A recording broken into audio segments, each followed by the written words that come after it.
Good morning everyone and welcome to my channel.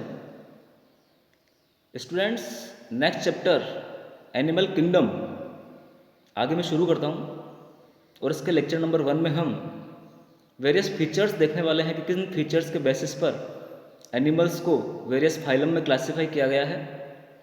तो आइए हम शुरू करते हैं एनिमल किंगडम लेक्चर 1 क्लास 11। सबसे पहला टॉपिक हम लेते हैं बेसिस ऑफ क्लासिफिकेशन, कि किस बेसिस पर एनिमल्स का क्लासिफिकेशन किया गया है। Animals are classified on the basis of following few fundamental features. कुछ फंडामेंटल फीचर्स के बेसिस पर एनिमल्स को क्लासीफाई किया गया है या वर्गीकृत किया गया है। सबसे पहला फीचर हम देखते हैं लेवल्स ऑफ ऑर्गेनाइजेशन। में सबसे पहला लेवल हम देखेंगे cellular level. Cells are arranged as loose cell aggregates. ऐसे एनिमल्स जिनमें केवल सेल्स पाई जाएगी और सेल्स जो है वो लूज सेल एग्रीगेट्स के रूप में अरेंज पाई जाएगी, सेल समुच्चय के रूप में अरेंज रहेगी लूजली। एग्जाम्पल्स आपके हो जाएंगे स्पॉन्जेज। दूसरा हम देखेंगे tissue level organisation. The cells performing the same function are arrange into tissues.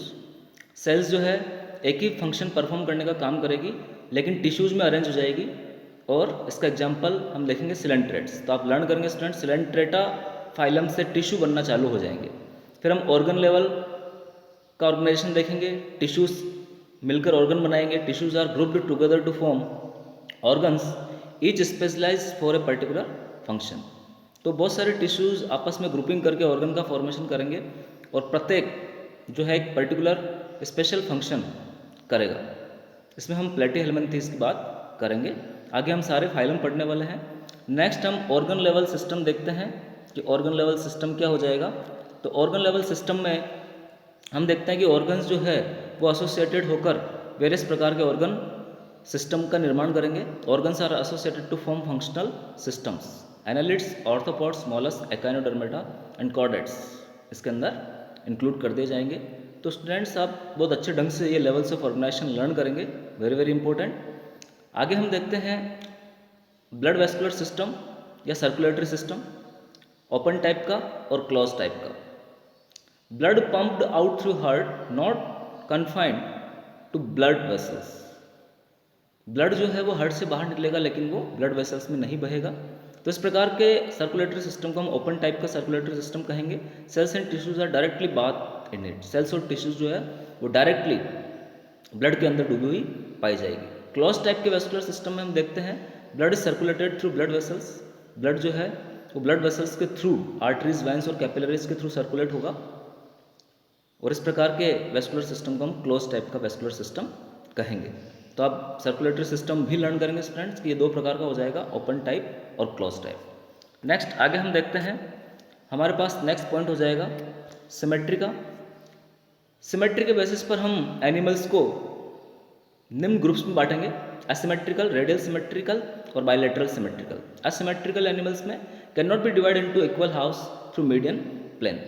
ऐसे एनिमल जिनको इक्वल हाफ में तोड़ा नहीं जा सकता है मीडियन प्लेन के द्वारा, जो मध्य में पाया जाने वाला तल है उसके द्वारा उन्हें हम इक्वल हाफ्स में तोड़ नहीं सकते। एसिमेट्रिकल एनिमल्स में आपके एग्जांपल्स स्पॉन्जेज आ जाएंगे जो कि पोरीफेरा का मेंबर है, आगे हम देखने वाले हैं। फिर हम रेडियल सिमेट्री देखते हैं। Any plane passing through central axis can divide organism into identical halves. कोई भी प्लेन, कोई भी तल जो कि सेंट्रल एक्सिस से गुजरता है उसके द्वारा यदि हम ऑर्गेनिजम्स को आइडेंटिकल हाफ्स में, दो आधे आधे भागों में तोड़ सकें तो इसे हम रेडियल सिमेट्री कहेंगे। और इसके एग्जांपल्स आपके हो जाएंगे सिलेंड्रेट्स, टिनोफोर्स एंड इकाइनोडर्म्स। सी यहाँ पे साइलेंट रहेगा स्टूडेंट्स टिनोफोर में। बायलैटरल सिमेट्री देखते हैं आगे हम। Only one plane can divide the organism into two identical left and right halves. केवल एक तल के द्वारा ही हम ऑर्गेनिजम्स को राइट और लेफ्ट हाफ में तोड़ पाएंगे। एक राइट पार्ट अलग हो जाएगा, एक लेफ्ट पार्ट अलग हो जाएगा। For example annelids and arthropods. Human being में भी बायलैटरल सिमेट्री पाई जाएगी। तो आप लर्न करेंगे सिमेट्री कौन कौन सी होती है। तीसरा फीचर हम देखते हैं जर्मिनल लेयर्स का है हमारे पास। इसके बेसिस पर एनिमल्स को दो भागों में बांटा गया है। पहला टाइप आपका हो जाएगा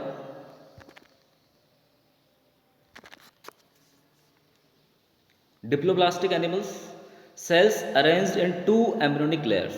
सेल्स जो है वो दो एम्ब्रियोनिक लेयर्स में अरेंज पाई जाएगी। एक्सटर्नल एक्टोडम, बाहर वाली लेयर को हम एक्टोडम कहेंगे और अंदर वाली लेयर को हम एंडोडम कहेंगे। मेसोग्लिया में भी present in between ectoderm and एंडोग्रम।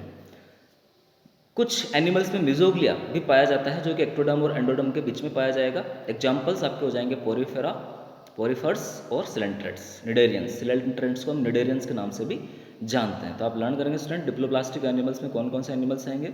Next हम डिप्लोप्लास्टिक एनिमल देखते हैं। 3 layers present in developing embryo. Developing embryo में 3 लेयर पाई जाएगी, एक्टोडर्म, मेसोडर्म एंड एंडोडर्म। यहाँ पे एक्टोडर्म और मेसोडर्म के बीच में मेसोडर्म, एक्टोडर्म और एंडोडर्म के बीच में मेसोडर्म आ जाएगा। For example platyhelminthes to chordates. Platyhelminthes से लेकर कॉर्डेट्स तक आपके जो एनिमल्स है वो ट्रिप्लोप्लास्टिक पाए जाएंगे, त्रिस्तरीय पाए जाएंगे। स्टूडेंट्स, आप इन्वर्टिब्रेट के फाइलम और कॉर्डेट के फाइलम 9th क्लास में भी पढ़ चुके हैं, तो वापस आप उसे रिकॉल करेंगे। नेक्स्ट हम देखते हैं, हमारे पास है next feature coelom, body cavity which is lined by mesoderm. Coelom हम बॉडी कैविटी को कहेंगे जो कि मेसोडर्म से लाइंड पाई जाएगी या मेसोडर्म से आश्रित पाई जाएगी। सिलोमेट्स एनिमल्स हो जाएंगे इसके बेसिस पर, जिनके अंदर सिलोम पाई जाएगी। एग्जांपल्स आपके annelids, arthropods, molluscs, echinoderms and chordates, ये सारे सिलोमेट्स एनिमल्स होते हैं, इनके अंदर ट्रू सिलोम पाई जाएगी। स्यूडोसिलोमेट्स एनिमल में हम देखते हैं no true coelom as mesoderm is present in scattered pouches between ectoderm and endoderm. इनके अंदर ट्रू सिलोम नहीं मिलती है क्योंकि मेसोडर्म जो है वो छितरे हुए पाउचेज के रूप में एक्टोडर्म और एंडोडर्म के बीच में पाया जाएगा। एग्जाम्पल आपका हो जाएगा एस्केल्मिन्थेस, वेरी वेरी इंपॉर्टेंट, स्यूडोसिलोमेट्स। फिर एसिलोमेट की बात करेंगे जिनके अंदर बॉडी कैविटी जो है वो एब्सेंट पाई जाएगी, प्लेटीहेल्मिन्थेस। तो आप लर्न करेंगे स्टूडेंट्स। नेक्स्ट सेगमेंटेशन देखते हैं। True metamerism found Annelida, arthropoda, Chordata. True segmentation या मेटामेरिज्म जो है वो एनेलिडा के सदस्यों में, ऑर्थोपोडा के सदस्यों में और कॉर्डेटा के सदस्यों में मिलेगा। Segmentation is external as well as an internal annelids. Segmentation बाहरी भी हो सकता है और इंटरनल भी हो सकता है, जैसा कि एनालिडा के मेंबर में मिलेगा। Segmentation is external in arthropods, arthropods में सेगमेंटेशन एक्सटर्नल पाया जाएगा। Segmentation is internal in chordates, और सेगमेंटेशन जो है वो इंटरनल होगा कॉर्डेट्स के अंदर। मेटामेरिज्म से हमारा क्या मतलब है वो हम देखते हैं। If body is externally and internally divided into segments, यदि बॉडी जो है वो एक्सटर्नली और इंटरनली सेगमेंट्स में डिवाइड पाई जाएगी, सेगमेंट्स को हम मेटामियर्स भी बोलते हैं, विथ सीरियल रिपीटेशन, और बार बार क्रम से उनका रिपीटेशन होगा ऑफ एटलीस्ट सम ऑर्गन्स, कुछ ऑर्गन्स का उन खंडों में वापस रिपीटेशन पाया जाएगा, then this phenomenon is known as called as metamerism. और मेटामेरिज्म आपको अर्थ फॉर्म में देखने को मिलेगी। स्यूडो मेटामेरिज्म की बात करते हैं, found in tapeworm. Pseudo metamerism tapeworm में मिलेगी, टीनिया सोलियम में। द प्रोग्लोटिड्स जो सेगमेंट्स है टैप फॉर्म के, budded off from neck, not embryonic in origin. Neck से बड ऑफ होंगे, नेक से बड के रूप में बाहर निकलेंगे, लेकिन उनका ओरिजिन जो है वो एम्ब्रियोनिक नहीं होगा, इसे हम सूडो मेटामेरिज्म कहेंगे। तो स्टूडेंट्स आप लर्न करेंगे मेटामेरिज्म और सूडो मेटामेरिज्म का मतलब। नेक्स्ट हम नोटोकॉर्ड की बात करते हैं। नोटोकॉर्ड भी आप 9th क्लास में पढ़ चुके हैं। एक रोड लाइक स्ट्रक्चर होती है जो कि एम्ब्रियोनिक डेवलपमेंट के दौरान डोर्सल साइड पर बनेगी और केवल कॉर्डेट्स में मिलेगी। कॉर्डेट का ये एक स्पेसिफिक फीचर है और मेसोडर्मली ओरिजिन होता है इसका। Non chordate don't have notochord, non Chordata के सदस्यों में नोटोकॉर्ड नहीं पाई जाती है। नॉन कॉर्डेट्स हम पोरिफेरा से इकानोडर्मेटा तक पढ़ते हैं। तो सबसे पहला नॉन कॉर्डेट का जो फाइलम है वो हम लेते हैं पोरिफेरा। पोरिफेरा को हम स्पंजेस के नाम से भी जानते हैं। Are usually marine and asymmetrical, ये मरीन हैबिटेट में, समुद्र में पाए जाते हैं और असममिति वाले सदस्य हैं, एसिमेट्रिकल होते हैं। Have cellular level of organization and diploblastic animal, जैसा कि हम पढ़ चुके हैं, इनका जो लेवल है वो सेलुलर लेवल होता है और डिप्लोप्लास्टिक एनिमल्स है। Food gathering, respiratory exchange and removal of wastage occurs through water canal system. इनके अंदर वाटर कैनाल सिस्टम पाया जाता है जिसके द्वारा ये फूड को लेने का काम करते हैं, रेस्पिरेटरी एक्सचेंज, गैसों का एक्सचेंज करते हैं और वेस्ट प्रोडक्ट को बाहर निकालने का काम करते हैं। डाइजेशन इनके अंदर इंटरसेलुलर होता है, अंतरकोशिकीय होता है। ऑस्टिया, माइन्यूट पोर्स बॉडी पर पाए जाते हैं जिन्हें ऑस्टिया बोलेंगे। बॉडी कैविटी को स्पंजोसील कहा जाता है और बॉडी की टॉप पर एक पोर और पाया जाता है जिसको ऑस्कुलम बोलते हैं, जो कि वाटर ट्रांसपोर्ट का काम करता है। They are lined by coenocytes, साथ ही इनके अंदर स्पेसिफिक कोशिकाएं पाई जाती हैं जिन्हें कॉइनोसाइट या कोलर सेल्स बोलते हैं। Body wall has skeleton of spicules और स्पंजिन फाइबर। इनकी बॉडी वॉल में स्केलेटन पाया जाता है जो कि कंटिकाओं का या स्पंजिन फाइबर का बना होता है। एनिमल्स आर हार्माफ्रोडाइट, एनिमल जो होता है वो उभयलिंगी होता है, यानी मेल और फीमेल एक ही सदस्य में पाए जाएंगे। फर्टिलाइजेशन इंटरनल होता है, आंतरिक रूप से पाया जाएगा। Development is indirect, development indirect होता है, यानी यहाँ पे लार्वल फॉर्म पाई जाएगी। Has a larval stage distinct from adult stage, जो कि एडल्ट स्टेज से बिल्कुल डिस्टिंक्ट होगी या अलग होगी। Example sycon, यूस्पोंजिया। यूस्पोंजिया को हम बहुत अच्छे से लर्न करेंगे। स्पोंजिला, जिसको फ्रेश वाटर स्पॉन्ज भी बोला जाता है। तो आप लर्न करेंगे स्टूडेंट्स, ये सारे के सारे जो मेंबर हैं वो पोरिफेरा के मेंबर हो जाएंगे और पोरिफेरा फाइलम के ये कैरेक्टरिस्टिक्स होते हैं।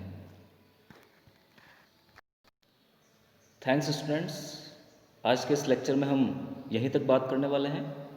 आप सारे पॉइंट्स को बहुत अच्छे ढंग से रिमेंबर करेंगे।